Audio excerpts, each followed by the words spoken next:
السلام علیکم ورحمۃ اللہ وبرکاتہ۔ نحمدہ و نصلی علی رسولہ الکریم، اما بعد۔ بچوں کو روزہ کا عادی بنانے میں والدین کا کردار۔ اسلامی بھائیوں، نابالغ بچے گو کہ غیر مکلف ہیں اور ان پر رمضان کے روزے فرض نہیں ہیں، مگر انہیں روزہ کا عادی بنانے کے لیے بہتر ہے کہ 7-8 برس کے بچوں سے بھی کبھی کبھار روزہ رکھوایا جائے۔ روزہ رکھنے پر ان کی حوصلہ افزائی کی جائے اور انہیں انعام و اکرام سے نوازا جائے۔ اس کا فائدہ یہ ہوگا کہ وہ بچپن ہی سے اس اہم فریضہ کے عادی ہو جائیں گے اور بلوغت کے بعد روزہ ان کے لیے مشکل نہیں ہوگا۔ نماز کے بارے میں بھی اللہ کے رسول صلی اللہ علیہ وسلم کا یہی ارشاد ہے، جب بچے 7 برس کے ہو جائیں تو انہیں نماز پڑھنے کا حکم دو، اور جب وہ 10 برس کے ہو جائیں تو نماز چھوڑنے پر ان کی پٹائی کرو۔ یہاں بھی مقصد تربیت ہے کہ بچہ بچپن ہی سے نماز جیسی اہم عبادت کی اہمیت ان کے دل میں بیٹھ جائے اور وہ اس کے عادی بن جائے کہ بڑے ہونے پر اس فریضہ سے غافل نہ ہونے پائے۔ صحابہ کرام رضی اللہ عنہم کے بارے میں حدیث و سیرت کی کتابوں میں مذکور ہے کہ یہ حضرات اپنے چھوٹے بچوں سے بھی روزہ رکھواتے تھے اور ان کو بہلانے کے لیے کھلونے رکھتے تھے کہ جب یہ بھوک سے بے قرار ہو کر روتے اور کھانا پانی طلب کرتے تو انہیں کھلونے دے کر ان کی توجہ کھیل کود کی طرف پھیر دیتے تھے۔ چنانچہ ربیع بن معوذ رضی اللہ عنہا بیان کرتی ہیں کہ رسول اللہ صلی اللہ علیہ وسلم نے عاشوراء محرم کی صبح کو انصار کی بستیوں میں قاصد بھیج کر اعلان کرایا کہ جس شخص نے روزہ رکھ کر صبح کی ہے وہ تو اپنا روزہ مکمل ہی کریں، مگر جن لوگوں نے کچھ کھا پی لیا ہے وہ اب اس اعلان کے بعد نہ کھائے پیے اور دن کے باقی حصہ کا روزہ مکمل کرے۔ حضرت ربیع فرماتی ہیں کہ اس اعلان کے بعد ہم روزہ رکھتی تھیں اور اپنے چھوٹے بچوں کو بھی روزہ رکھواتی تھیں۔ ہم انہیں لے کر مسجد جاتیں اور جب وہ بھوک سے نڈھال ہو کر روتے دھوتے تو روئی کا کھلونا دے کر ان کو بہلاتیں یہاں تک کہ افطار کا وقت ہو جاتا۔ اسی طرح علامہ ذہبی نے سیر اعلام النبلاء میں عبید اللہ بن الحذیل تابعی کے واسطے سے نقل کیا ہے کہ حضرت عمر رضی اللہ عنہ کے دور خلافت میں ان کے پاس رمضان المبارک میں ایک بوڑھا لایا گیا جو شراب پینے کی وجہ سے نشہ میں تھا۔ اسے دیکھ کر حضرت عمر نے فرمایا،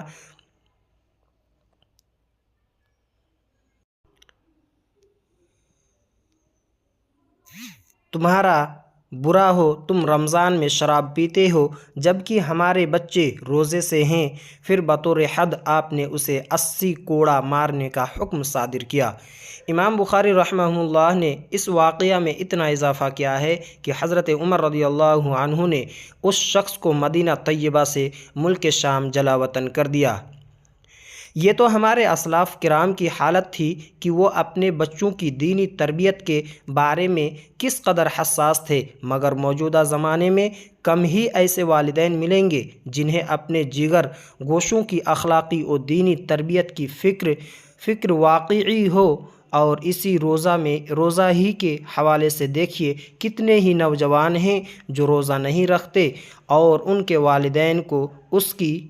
خبر ہوتی ہے مگر وہ ان پر سختی نہیں کرتے اور یہ بہانہ تراشتے ہیں کہ ابھی ان کو روزہ رکھنے کی ضرورت نہیں ہے، کچھ اور بڑے ہوں گے تو یہ ضرور روزہ رکھیں گے، لیکن وہ یہ بھول جاتے ہیں کہ ان کی یہ غفلت ان کے بچوں کو دین سے کس قدر دور کر رہی ہے اور آگے اس کے کیا نتائج سامنے آنے والے ہیں۔ اولاد کی بے دینی اور نماز روزہ سے ان کی غفلت پر والدین کا یہ رویہ بظاہر بچوں کے ساتھ ہمدردی و شفقت کا معاملہ نظر آتا ہے، مگر اس کے نتائج و عواقب پر غور کرنے سے اندازہ ہوتا ہے کہ اولاد کے حق میں زہر ہلاہل سے کسی قدر کم نہیں ہے۔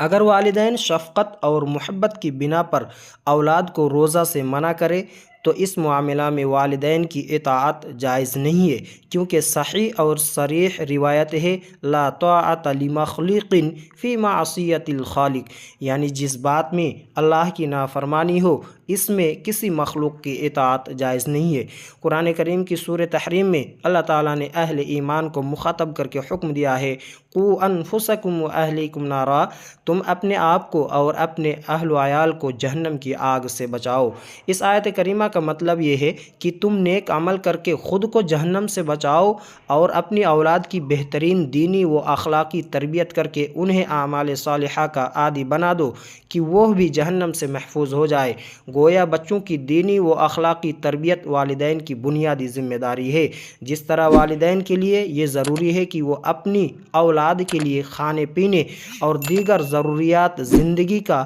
انتظام کرے، اس سے کہیں زیادہ ضروری ہے کہ وہ ان کی صحیح تربیت کرے۔ حدیث میں صراحت سے یہ بات کہی گئی ہے کہ تم میں سے ہر شخص راعی یعنی ذمہ دار ہے، اور اس سے اس کی رعیت جو اس کے زیر کفالت یا ماتحت رہتے ہیں کے متعلق سوال کیا جائے گا اور وہ جواب دہ ہوگا۔ الا کلکم راع وکلکم مسئول عن رعیتہ۔ معلوم ہوا کہ بچوں کے روزے نہ رکھنے، نماز ترک کرنے اور دیگر معاصی کے ارتکاب کے ذمہ دار والدین بھی ہیں، اور بلا شبہ وہ قیامت کے دن اپنے بچوں کی بدعمالیوں کے لیے جواب دہ ہوں گے۔ اس لیے مسلمانوں کو چاہیے کہ وہ اپنے بچوں کی تربیت کی فکر کرے، انہیں اسلامی اخلاق و اعمال کا خوگر بنائیں، ان کے دلوں میں دین کی محبت پیدا کرے، انہیں جملہ عبادات خصوصاً نماز روزہ کا پابند بنائیں، ان کے اخلاق و کردار کی نگرانی کرے، انہیں تلاوت قرآن کی ترغیب دے، جمعہ و جماعت میں ساتھ رکھے، دینی مجلسوں میں ساتھ لے جائیں، نیک لوگوں کی صحبت اختیار کرنے کی تلقین کرے اور ان کے اخلاق و کردار کو اسلامی سانچہ میں ڈھالنے کی ہر ممکن تدبیر کرے۔ مسلمانوں، اگر آپ کی غفلت و لاپرواہی کے نتیجہ میں آپ کے بچے دین سے بیزار اور روزہ و نماز سے دور ہو گئے اور اللہ نہ کرے وہ اپنی بدعمالیوں کے سبب جہنم کے مستحق قرار دے دیے گئے، تو قیامت کے دن اس وقت آپ کا کیا حال ہوگا جب آپ کے سامنے آپ کے جگر گوشوں کو فرشتے جہنم میں پھینک دیں گے؟ کیا یہ منظر دیکھ کر آپ کو روحانی اذیت نہ ہوگی؟ مگر آپ وہاں اس کے کچھ کام نہ آ سکیں گے۔ البتہ آج اگر آپ تھوڑی توجہ کر لیں اور تھوڑی بہت سختی کر کے ان کو اعمال صالحہ کا عادی بنا دے تو شاید وہ دن آپ کو نہ دیکھنا پڑے۔ میرے بھائیوں، بچوں کے ساتھ خیر خواہی اور شفقت و ہمدردی کا تقاضا یہ نہیں کہ انہیں آزاد چھوڑ دیا جائے، بلکہ ان کے ساتھ حقیقی خیر خواہی یہ ہے کہ انہیں سختی سے روزہ نماز کا پابند بنایا جائے اور بیجا لاڈ و پیار کر کے ان کی عاقبت خراب نہ کی جائے۔ اللہ تعالی ہماری اولاد کو ہماری آنکھوں کی ٹھنڈک بنائے اور ہمیں ان کی بہتر تربیت کی توفیق بخشے، آمین۔ السلام علیکم ورحمۃ اللہ۔